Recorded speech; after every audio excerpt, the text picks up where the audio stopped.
ඉතින් අද මම ඔයාලට කියලා දෙන්න යන්නේ කොහොමද මේ ඔයා බිස්නස් එකක් කරනවා නම් ඔයාගේ Facebook page එකක් තියෙනවා නම් අන්න ඒ වගේ page එකකදී ඔයාලට මාසපතා වගේ එනවනේ. දැන් Mother's Day එක ආවයියේ. එතකොට මේ විදිහට Mother's Day එකට play එකක් දාන්න ඕනේ. එතකොට ගත්තාම දැන් ක්‍රිස්මස් වෙනවා ගේමු. ක්‍රිස්මස් එක ආපුවාම ඔයාලට ක්‍රිස්මස් එකට play එකක් දාන්න ඕනේ. ඔයාගේ page එකෙන් හරි ඔයාගේ business එකෙන් හරි. මේ වගේ flyers ඔයාලට ලේසියෙන් හදා ගන්න පුළුවන් දැන් AI use කරලා. ඉතින් මම ඔයාලට කියලා දෙන්නම් කොහොමද ඒක කරන්න කියලා. ඉතින් ඔයාලට පුළුවන් ඔයාගේ Google එකට ගිහිල්ලා ideogram කියලා මෙතන search කරගන්න. ඊට පස්සේ මෙතන ideogram website එකට මේ විදිහට යන්න. ඉතින් ඊට පස්සේ ඔයාලට මේකට sign in වෙන්න ඕනේ. ඉතින් මම continue with Google දීලා මෙතන Google account එකෙන් sign in වෙනවා. ඔයාලට මේකදී ගොඩක් හොඳ prompt එකක් හදාගන්න පුළුවන් නම් හොඳයි.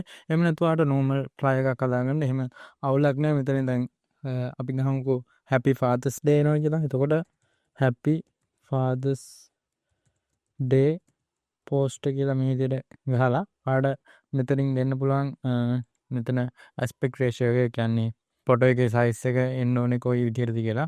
FB Instagram වගේ ඔයා යනවා නම් 1.1 ratio එකට ඒක තමයි මේ default මේ වගේම ගැලපෙනම ratio එක FB Instagram වගේ post එකකට යනවා. හරිද? ඒ කියන්නේ default එන ratio එක.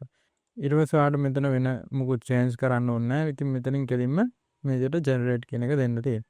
ඉතින් ඊට පස්සේ ඔයාලට මෙතනින් බලා ගන්න පුළුවන් ඔයාගේ images ටික generate වෙනවා.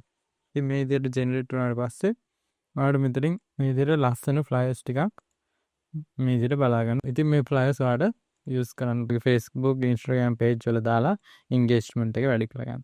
එහෙම නැත්නම් අපි තව එකක් මෙතන try කරමු. අපි බලමු කොහොමද Merry Christmas එකට එන්නේ කියලා. Merry Christmas post generate.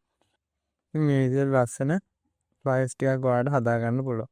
මේ විදිහට තමයි ඔයාලට මාසපතා එන විශේෂ දිනවල වලට අදාළව flyer එකක් හදාගන්න AI use කරලා.